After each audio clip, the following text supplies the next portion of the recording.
औज़ुबिल्लाहिमिनश्शैतानिर्रजीम बिस्मिल्लाहिर्रहमानिर्रहीम। दोस्तों, मैं हूं अली मुमताज़ एडवोकेट और आप मेरा यूट्यूब चैनल देख रहे हैं mynews.tv।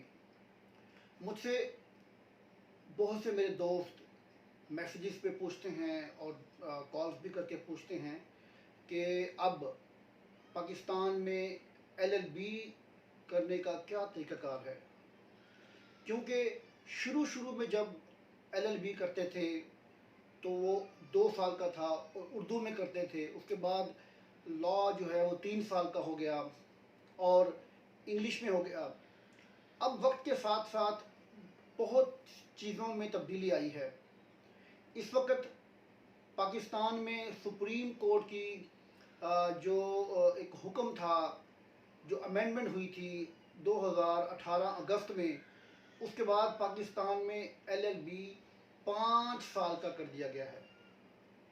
यानी कि जो भी पाकिस्तान में पाकिस्तानी शहरी या बाहर से आके पाकिस्तान में कोई भी शख्स पाकिस्तान की किसी भी सरकारी यूनिवर्सिटी से या किसी एफिलिएटेड इदारे से LLB करना चाहेगा तो उसका ड्यूरेशन लॉ करने का जो दुरानिया है वो 5 साल का होगा। तो अब किसी ने लॉ में एडमिशन लेना हो तो उसके साथ एक कंडीशन भी लगा दी गई है कि उस शख्स ने लेट का एक टेस्ट जो है वो पास किया हो, जो कि लॉ असेसमेंट टेस्ट के नाम से HEC जो है वो साल में 2 बार हर शहर में, हर यूनिवर्सिटी में टेस्ट लेती है। जो लोग उसमें पास होते हैं उन्हें वो अहल करार देती है कि ये शख्स जिसने HEC का लेट टेस्ट पास कर लिया है वो आइंदा 2 सालों के लिए LLB में एडमिशन लेने का अहल है।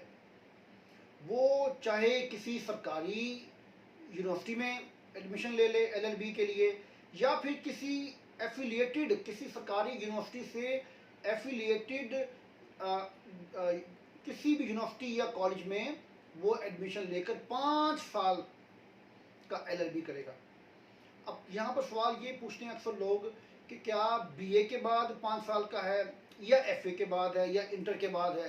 तो भाई, आप इंटर के बाद या आप 12 साल तालीम मुकम्मल करने के बाद पाकिस्तान में HEC के थ्रू होने वाले लेट टेस्ट में बैठ सकते हैं। और अगर आपने वो टेस्ट पास कर लिया तो आप इसके बाद अहल हैं कि आप पाकिस्तान में किसी भी यूनिवर्सिटी में या किसी भी प्राइवेट एफिलिएटेड इदारे में आप LLB में एडमिशन ले सकते हैं।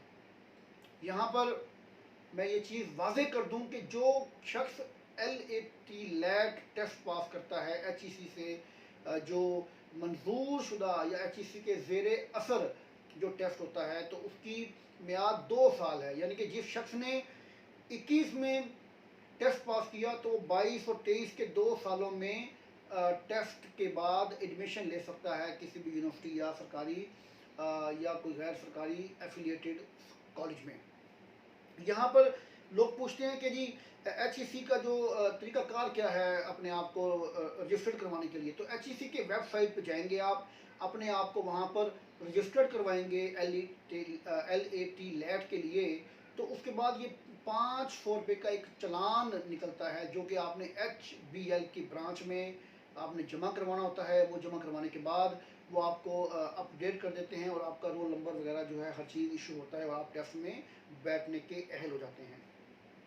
यहाँ पर लोग पूछते हैं कि कितनी तालीम के बाद कितने % मार्क्स होने चाहिए। तो देखें, जिसने इंटर में तकरीबन कोई 45-50% नंबर लिए हों, 40% नंबर भी लिए हों, वो भी इसमें बैठ सकता है। उसको कोई ऐसी कदर नहीं है। जब आप 5 साल लॉ कर लेते हैं तो उसके बाद एक नया टेस्ट जो है वो पाकिस्तान में राइज हो चुका है, जिसे कहते हैं GATE। तो GATE टेस्ट का मतलब होता है ग्रेजुएशन असेसमेंट टेस्ट। तो ये टेस्ट भी लिया जाता है जो कि मुख्तलिफ सूबों में मुख्तलिफ इदारे लेते हैं। पाकिस्तान में NTS जो है वो पंजाब में टेस्ट लेता है। इस टेस्ट के बाद वो जो पास होते हैं वो लोग पंजाब बार में अपने आप को बतौर मेंबर अप्लाई कर सकते हैं पंजाब बार। और उसके बाद जिस शहर में वो अगर पंजाब बार आपको पहला जो कार्ड इशू करता है वो कार्ड होता है, यानी कि फोल्डिंग कार्ड होता है, वो आपका एक किस्म का यूँ कह लें कि 6 माह का पहला कार्ड होता है, जिसको आप इस तरह इंटर्नशिप के तौर पर कह लें, किसी सीनियर के साथ आपने 6 माह इंटर्नशिप की है, वो एक टाइम पीरियड के लिए होता है 6 माह के लिए। वो कार्ड आप 6 माह के लिए इस्तेमाल करते हैं, लेकिन उसके दौरान आप किसी भी कोर्ट में जो लोअर कोर्ट हो, हाई कोर्ट के अलावा, वहाँ पर आप पेश हो सकते हैं और अपने केस को कंटेस्ट कर सकते हैं बतौर वकील। अच्छा, इसके बाद लोग पूछते हैं कि जी हाई कोर्ट का जो लाइसेंस है वो लेने के लिए क्या तरीकाकार है। तो यहाँ पर एक और सवाल भी लोग पूछते हैं कि फ़ीसें जो आप मेंबरशिप कराते हैं उसकी फ़ीस का क्या स्ट्रक्चर है। तो ये मैं बता दूं कि जिस तरह से एज बढ़ती जाती है, इसी तरह से पंजाब बार की जो फ़ीस होती है मेंबरशिप की, वो भी बढ़ती जाती है। अगर किसी की उम्र 25 साल तक है तो उसकी फ़ीस कम होगी, अगर 25 से 30 साल तक है तो उसकी फ़ीस ज़्यादा होगी, 30 से 35 साल के लिए और ज़्यादा होगी।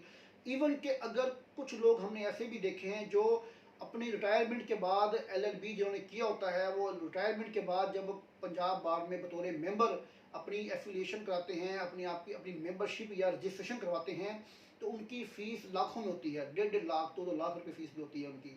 लेकिन जो 25 साल का नौजवान, 22-24 साल का नौजवान जब एलएलबी करके आता है तो उसकी फ़ीस 14-15 हज़ार भी होती है।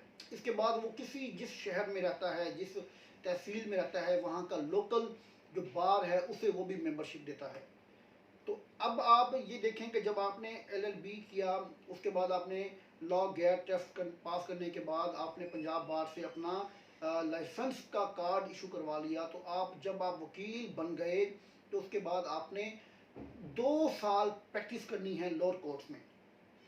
लोअर कोर्ट्स में 2 साल प्रैक्टिस करने के बाद आपको फिर हाई कोर्ट के लिए वो एलिजिबल समझते हैं। और यहाँ पर मैं एक और चीज़ बता दूँ कि हाई कोर्ट में जब आप अपीयर होने के लिए जाते हैं, टेस्ट वहाँ पर लिया जाता है। जो टेस्ट जिस तरह से दूसरे टेस्ट आपने दिए हैं, इसी तरह से हाई कोर्ट बार के मेंबर बनने के लिए भी आपको मतलब कि पंजाब बार के ज़ेरे जो ज़ेरे अता या के पंजाब बार के तहत जो टेस्ट होता है वो इंटीमेशन टेस्ट होता है, वो हाई कोर्ट बार में होता है।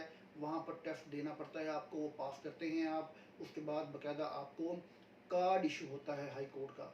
फिर आप उसके बाद हाई कोर्ट का कार्ड जो है वो इस्तेमाल करते हैं और आप हाई कोर्ट में केस भी कंडक्ट कर सकते हैं, कंटेस्ट कर सकते हैं। आप इस तरह से आप पाकिस्तान में लॉयर बन जाते हैं। ये मैं यहाँ पर बात क्लियर कर दूँ कि हर सूबे में अपनी अलग बार है।